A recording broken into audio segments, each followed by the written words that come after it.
Hi, I'm Becca, and this is my husband, Gabe. That's me. Welcome to the podcast celebrating Jack Russell Terrier dogs. And all the joys of companionship with canines of every kind. Each week, we'll explore all the heartfelt, humbling, and hilarious stories that only dog parents can truly relate to. We're Jack Russell parents.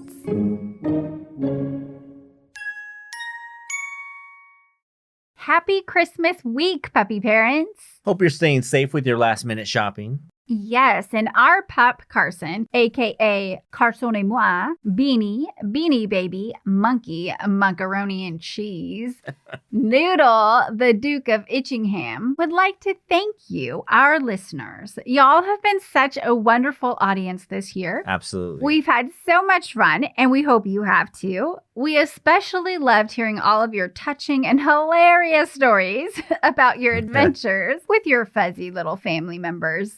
Since you've been such a spectacular audience, we didn't want to leave you without something fun to listen to during the holidays, so we tabulated the most popular episodes of the year. And last week's number 3's Enneagram episode was a joy to revisit. I loved relearning about the different personality types and deciding what type Carson was, plus that insightful interview we had with Enneagram expert Kelsey Taylor. And today, we have another very informative episode, the second most popular episode of the year, which is, drumroll please, dog names. I don't know why I sang it. It just kind of came out like that. Dog names. So could you tell what I did earlier? I told you all Carson's nicknames. Did you see what I did there? I think I'm following. I'm almost there. Setting you up for the dog names episode. Anyway, I feel like I'm missing something, though, before we listen to that episode. I think you're referring to InstaDog of the Week. This week, we have an adorable pug named Marve. Yay! And you can find him on Instagram at the Pug Marve, spelled M-A-R-V-E, one word. Let's jump to his page and take a look at his bio first. So it has his name, Marv, and then there's a deep frowny face afterwards, which really cracks me up because, you know, with pugs, they often have that frowny face, and Marv really does. I think he's a happy dog overall, but yeah, that frown is deep. It's so funny. Oh my gosh.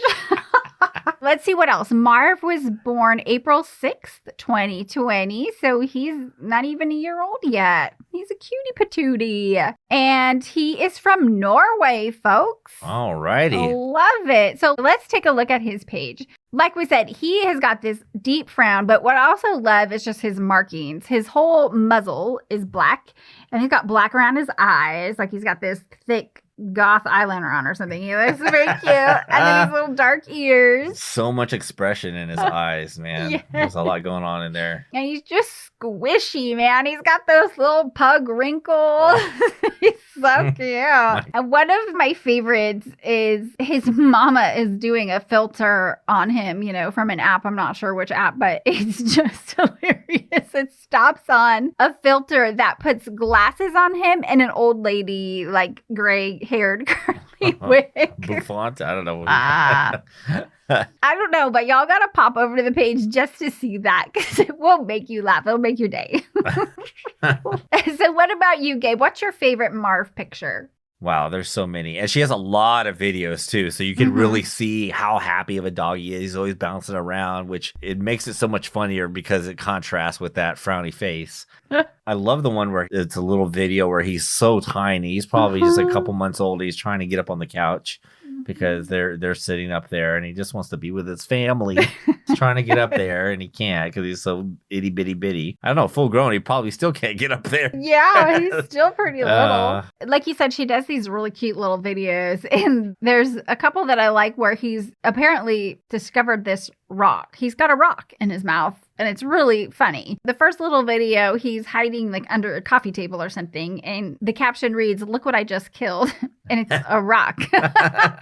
Hey, And it's dead. You can tell that he is like not about to hand that over. You know, this is something he's found. And then there's another video with him with that rock as well. And he's chicken legging it, laying on his stomach, and she's zooming in, and then he just drops it. It just flops out of his mouth. It's so cute.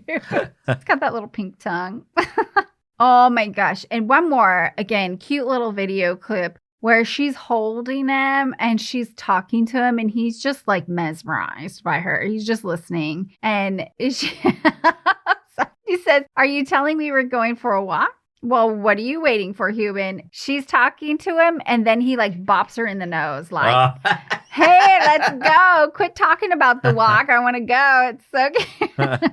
Marv is a lot of fun. He is super cute. And because she posts so many videos, there's a lot to watch. There's a lot to experience rather than just an adorable still image. So you definitely want to include Marv in your Insta feed. Yes. And I'll say one other thing. Marv's mama has some really cool hair, y'all.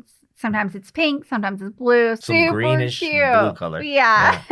Yeah. So she adds some bright pops of color to their pictures. It's really cute. So be sure to check out Marve at the Pug Marve. That's the Pug Marve. You won't regret it.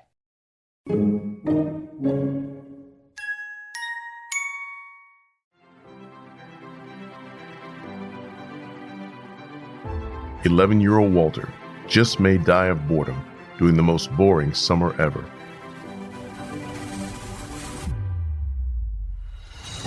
While exploring an abandoned garden, Walter discovers a mystical elf world where all dead plants spring to life at his touch. The downtrodden elves think Walter is there to save them with his new life-giving powers, to defeat the wicked Ichabod von Snothoof before he sucks everyone's joy dry with his never-ending list of rules. Walter will need to use his best power yet, his imagination. In a dying, oppressed world, one boy has the power to bring freedom and life. Walter Plume and the Dehydrated Imagination will take you and your middle grade reader on a thrilling journey while igniting the depths of your imagination.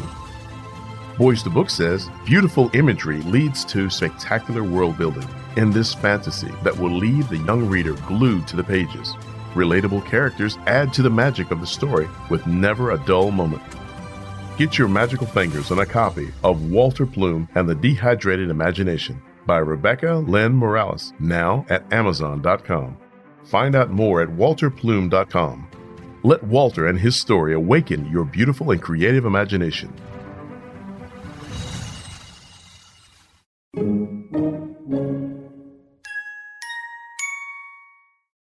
We're back with a revisit of the second most popular Jack Russell Parents podcast episode of 2021, Dog Names. Welcome to our show today. We've got lots to share with you. Hey, Gabe, let me ask you a question. What's in a name? A rose by any other name would smell as sweet, according to Shakespeare.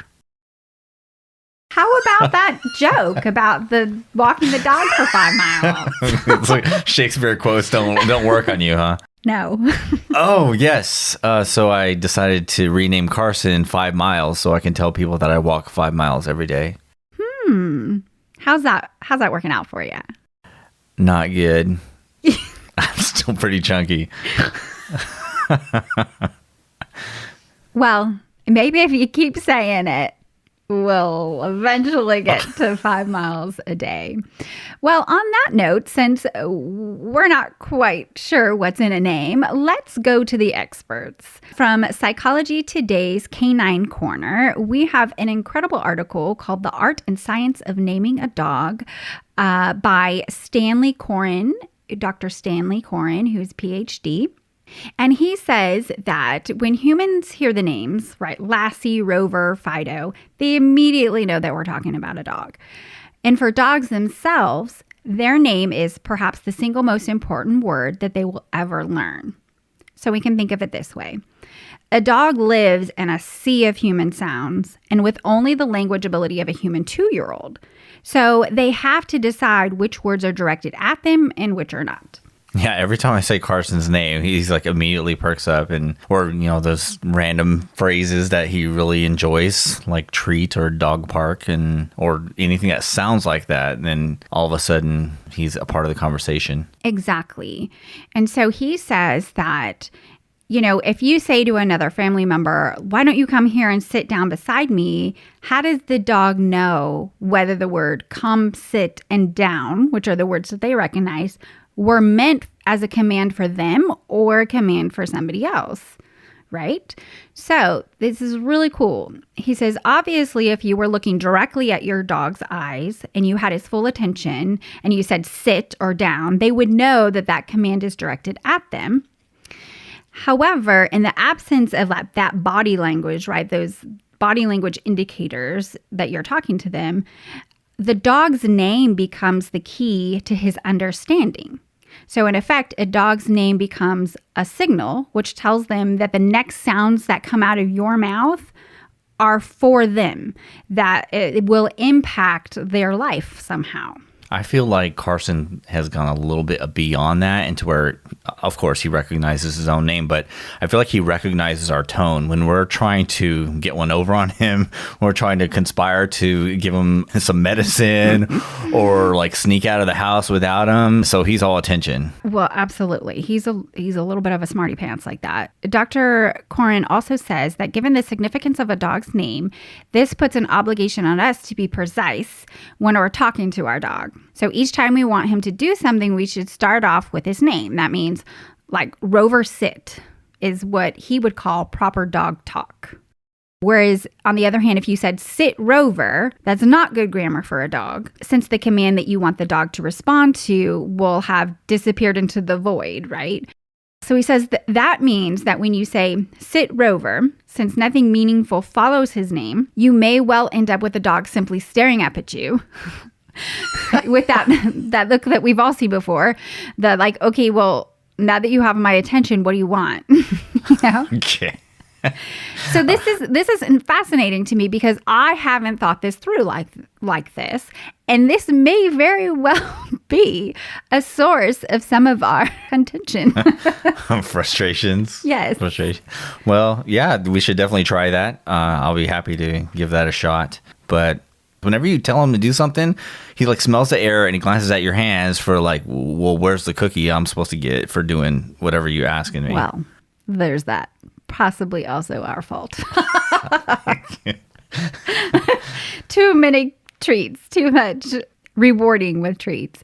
Another thing Dr. Corin says is that all of his dogs actually have 3 names. So for him, his dogs apparently are purebred. So he has their first official name, which is the name that they're registered with at like their kennel club or that appears on the pedigree certificate. Now, I know a lot of us do not have purebreds, or we have mixes or rescues and we don't even know what they are. So we don't have the fancy name. But he mentioned some of these names that they're hard to pronounce, and he also used this phrase, they're usually marvelously pompous. I agree. I would have never guessed. Right. Or something really silly like he wrote Solar Optics from Creekwood. Like that's the name of the dog on the pedigree certificate. What? Yeah.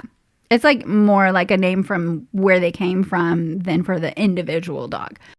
But then he says his dogs have a second name, and this is what he calls their call name. So after all, you really don't want to be standing out in your backyard yelling, right? Something like Solar Optics from Creekwood, come here, come, right? You don't want to be yelling those in your backyard. So you give them a call name. So for his dogs, the names are things like Wiz, Flint, or Odin. Cute. Those are all very cute names. And he's found that over the years that 2-syllable names seem to roll off the tongue more easily. And thus, his dog Wiz is actually called Whizzer most of the time. Because he whizzes by or he whizzes potties. on? I don't know. It's a good question. And then I thought this was very interesting. He said all of his dogs also have a third name, and that's a group name because he has multiple, obviously. So, which for him is puppy. So if he says, puppies come, then he expects them all to come, not just one, which I thought was really interesting. So this might be, for those of you with multiple dogs, this might be something you want to implement and teach them. He came up with a couple of things, like you might say, gentlemen, come, or troops, come. I thought those were pretty funny. You could be yelling that out in your backyard. Lords and ladies. Come, yes. And the last thing I'll mention that from his article that I thought was super cute is that really any sound that is consistently used with a dog can come to be its name, at least for a while, unless you want to change it. So he told a story, and I'm just going to paraphrase. He told a story about a friend of his who had a Siberian Husky named Polar, and he thought, this dog doesn't even know his name. I don't know why he doesn't know his name. And after spending some time with them, Dr. Corin wanted to test his theory of what he thought was going on. And so he took the dog out into the backyard, and his friend came to the door and yelled, "No!" And the dog immediately perked up and went to him. So the dog thought his name was No, because that's the word he'd heard the most. So be careful. If you're getting a puppy, often the word no comes out of our mouth so much. So consider using their name more often. With that, let's go ahead and take a short commercial break. You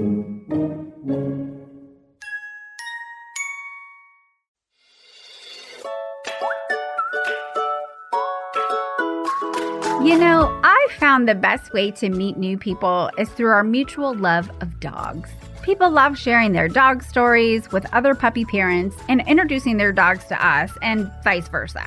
Every time we take Carson for a walk, new friendships are born. I know, right? Like people cross the street, even come out of their homes to make Carson's acquaintance. But we can't take him everywhere. Unfortunately, no. But that's when our Jack Russell Parents attire takes effect. Cute holiday prints like fall in love with a Jack Russell. I'm thankful for my Jack Russell. All I want for Christmas is a Jack Russell. And puppies make the season merry and bright are the perfect way to celebrate the season and your adorable pup. So are you a proud puppy parent that wants to connect with other puppy parents?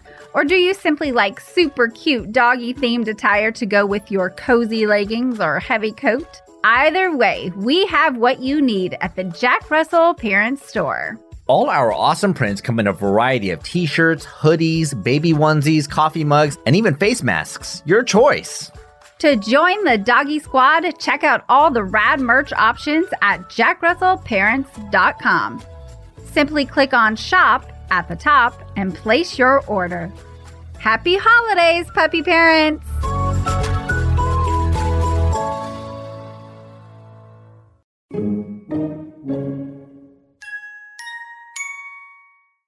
Gabe, why don't you share how we named our fur baby?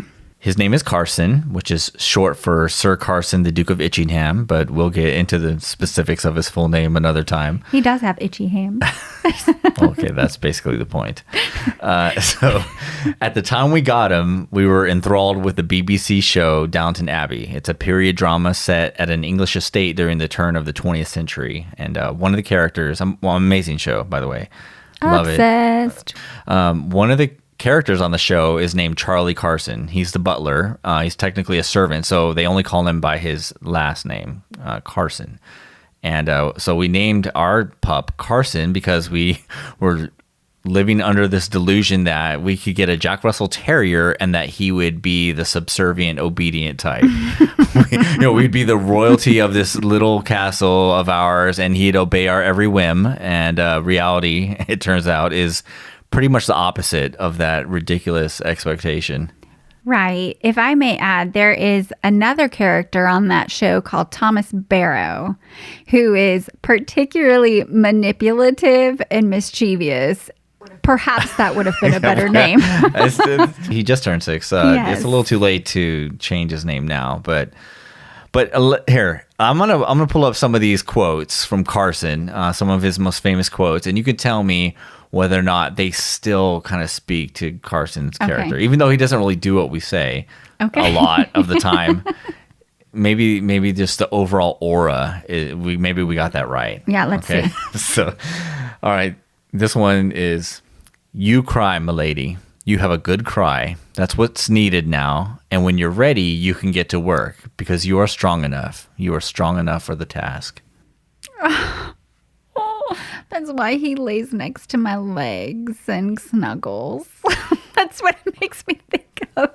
When I hear that quote, it's all, you can go ahead and cry, but you're going to fix me my breakfast. You're strong enough to fix my breakfast. Stop it. So, but yeah, it was meant, it's a good, like really good moment. Emotional moment where he's being very supportive. So for you, it applies. All right. Oh, I like this one. So if you're asking whether I'll regret leaving Downton, I want to regret it every minute of every day. I thought I would die here and haunt it ever after. Oh, that's so Carson or Jack Russell. He's very loyal. He's very loyal. Yeah.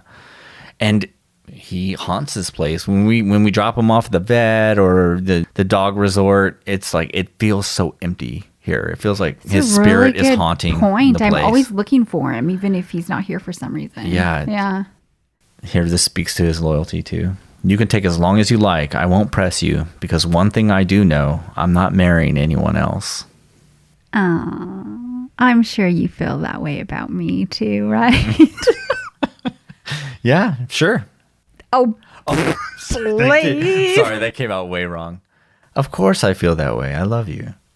So this quote, he's talking to Mrs. Hughes. She's the housekeeper, basically number 2 in charge of the servants of the house. She says, you have a very poor opinion of your fellow man. And his response is, I have the opinion life has taught me. Oh, that's pretty intense. This is probably his most famous one. It says, the business of life is the acquisition of memories. In the end, that's all there is. Aww. Isn't that lovely? It is. And I think it plays in really well to Carson, our pup, because he has created so many memories. And he likes creating memories. He wants to do things with us. That's true. He wants our full attention, and he wants to experience life with us. And he's one of those breeds, one of those dogs that, you know, if you change rooms, he's going to go there with you and see what's up. And he does not like being left out of memories. He hates it. Mm-hmm. He also remembers very clearly where that pizza crust was on the walk the day before. Yes. And on the second day, you forget about it, but he remembers and he gets it. Yeah, he acquires memories of things he shouldn't, and he manipulates us thereafter. So that's just some of the background or the reasons about why we named our Jack Russell Carson.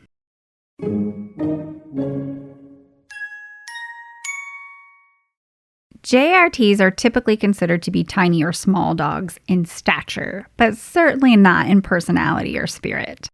After Googling small dog names, I've picked my top 10 fun tiny dog names to share with you. Are you ready to let me know what you think of this list? Sure. Okay. Here we go. I'm excited. All right. Number 1, Biscuit. I love it.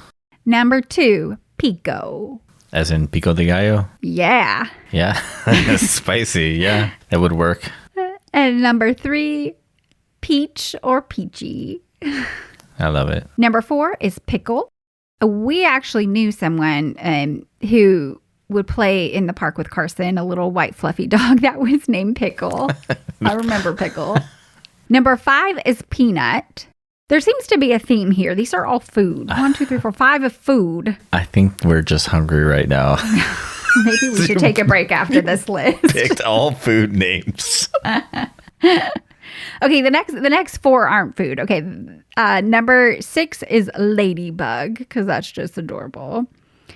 And the next 3 are along the lines of, when you have an itty bitty dog, you give him a big name, right? Like Hercules or Digger, which is quite appropriate for Jack Russells because they often dig. And then Hagrid, I thought it was so cute from Harry Potter because he's huge. And that's it. That's my list. I think it's fantastic. I think we should get 10 more dogs, one for each of those names. Oh my gosh. If you could see my face right now, people.